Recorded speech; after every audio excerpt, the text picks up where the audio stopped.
Teachers busy getting ready for kids coming back to school, of course, but a lack of toilet training in some pupils is putting pressure on staff. Let's look at some figures.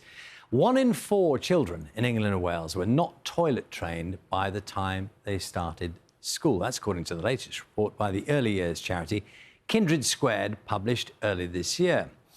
The organisation polled 1,000 teachers, found that 50% of staff said the problem of children being school-ready is worse now than in 2022. Teachers said that on a typical school day, they're losing 2.5 hours dealing with issues like toilet training, which is a lot of time. According to a parallel poll of 1,000 parents, also by Kindred Squared, 1 in 5 think children do not need to be toilet trained before starting reception.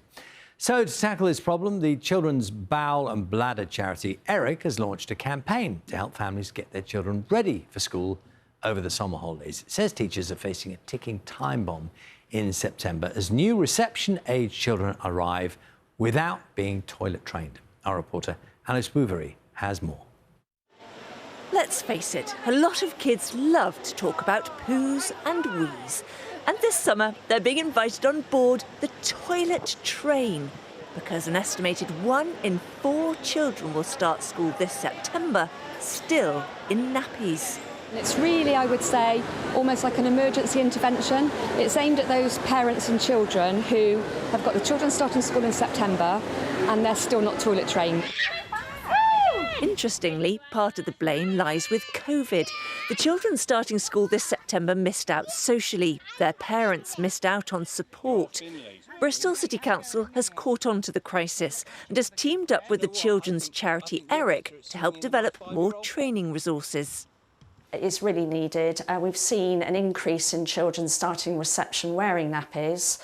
So we have identified, as Bristol Early Years and with ERIC as well, there is a need to get some training for practitioners and some support, more support for families.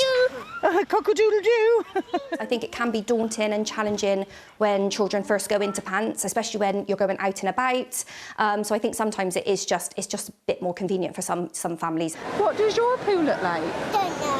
We said number 2 or 3.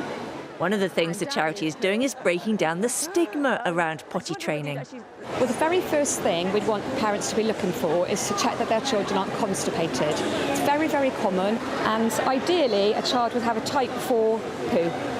A nice smooth sausage. The other really important thing is to make sure that children drink enough. Sort out constipation and potty training suddenly becomes a lot easier.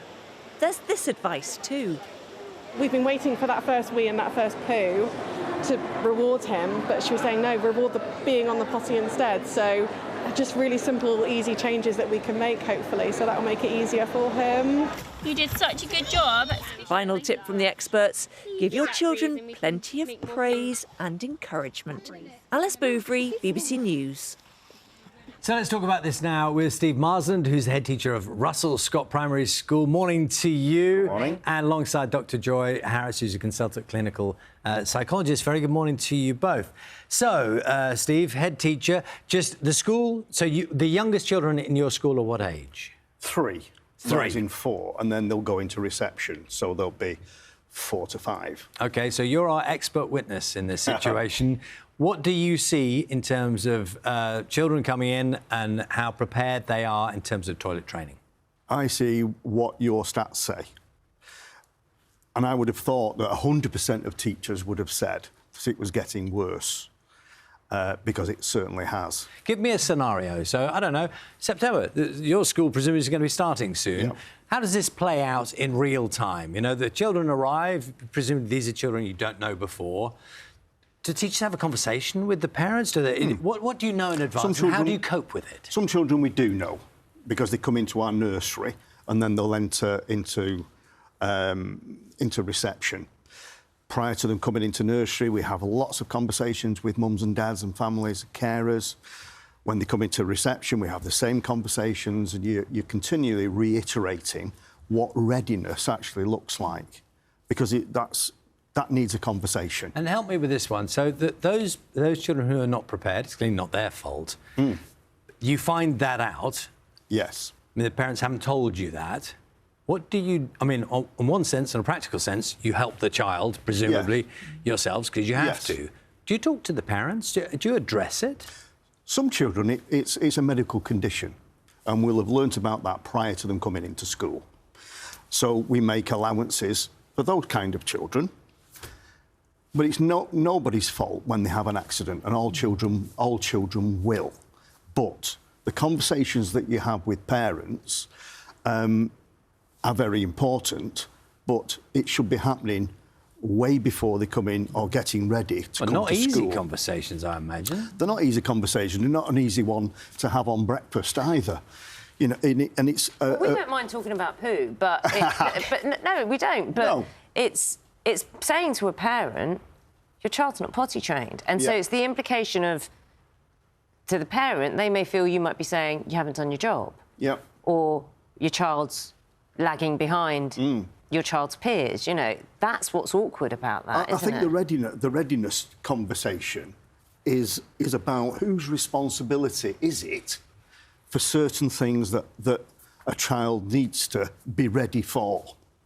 Potty training being one, being social, sharing, holding a crayon or a pencil, all those kinds of developmental stages we need a conversation about, because lots of parents, as your stats say, 1 in 5 don't believe it's a parent's responsibility to get themselves ready. Back in the day, and I can speak from experience, children didn't come to school unless they were potty trained, and it focused the mind somewhat. I don't know whether it's that 1 in 5 don't believe that their child should be potty trained. I wonder if it's part of the it's okay if they're not. Do you know what I mean? Because I think one of the myths around, if you like, is that you should wait until a child is ready. And I think a lot of people misunderstand that and think that means that, you know, when your child comes and says, you know, I want to start using the toilet, I don't want to wear nappies anymore. But that is a big misconception because, you know, for a child who's always used nappies, got to 3, 4, 5 years old, always used nappies, you know, never used the toilet, it's too much of a change in behaviour. Well, children need training, you know, they need to practice from a few months old, you know, buying them a potty, talking to them about it, but why sitting don't them on it parents for a know second or two. Why, you said, like, you know, I don't think it's the 1 in 5 parents who think it's okay. They just don't. They maybe some of them don't realise that children should be doing. Why don't parents? Well, it's not so much they don't realise. Being told? Yeah, I think that they worry that their child isn't toilet trained, but they're reading a lot of information about, well, if your child isn't toilet trained, it's not a big problem. It's fine. You know that. You know, not all children are ready, and you know, and if they're not ready for school. But the majority of parents that I see are actually really anxious about it. You know, they come to see me and they're like, my child's not toilet trained and they're really struggling and I'm worried they're going to be the only one when they get to school. You're part of this Beat the Sneaky Poo group. Yes. which so you work with children who have issues and parents? Yeah, I primarily work with children who have difficulties. Our Beat the Sneaky Poo group is about children with constipation or an extreme phobia of using the toilet. But that's an understandable reason. But the other reason seems to be a more social issue. Yeah, I think it is. It's that lack of understanding, and I think that comes from, there's a number of factors involved. One of them is the increasing isolation of parents. You know, people years ago came from large families. There's always people to ask. Neighbours were in and out of each other's houses with advice and support. Now there's lots of information kind of available on the internet, but often it's conflicting advice. It's this, oh, wait till your child's ready. If they're not ready when they get to school, it's not a big deal. But, you know, a lot of parents really worry about it. And, of course, you know, just a few years ago, we had things like Sure Start centres, health visitors, lots of support for young families. And, of course, we've got so little of that now that parents are feeling very isolated and very, very lonely in a lot of cases. Steve, I think you referenced this in a moment ago. You said, I can remember a time when you weren't allowed to bring your child to school until they were. Yep. Now, was that a directive? I mean, is it within your authority as a head teacher to have your own rules for your school, which is, you know, dear parents, children are welcome when they are potty trained, when they are ready for school? Do you have that within your authority to say that? No, I wouldn't say so. It's morally not correct in a way. The children are missing out on so much schooling that. It's sad. It is. Yeah. It is sad, and it's right that we do spend a disproportionate amount of time potty training and getting children ready for school when they should have been ready prior to them coming to school. That's what that phrase is about. It's not right that you're spending a disproportionate amount. No, it's not. Okay. It's not right. It's not right. And not wishing to lay blame on anybody. You know, having children's precious, and we need to take responsibility for those children early doors. That first 5 years of a child's life almost maps out the rest of it. Yeah. If maybe this one for Joy, a last thought, for someone who's, I don't know, September is coming up. There will be new arrivals in school, and there will be people literally listening to you now. So going, do you know, I don't think we've got it quite there yet. Or, you know, we're trying.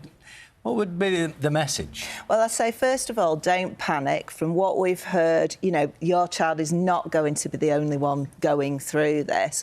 The ERIC website that you've talked about before, the Enuresis and Resource Information Centre, they've got masses of advice on there. Don't beat yourself up about it, because that means you're going to be putting pressure on your child.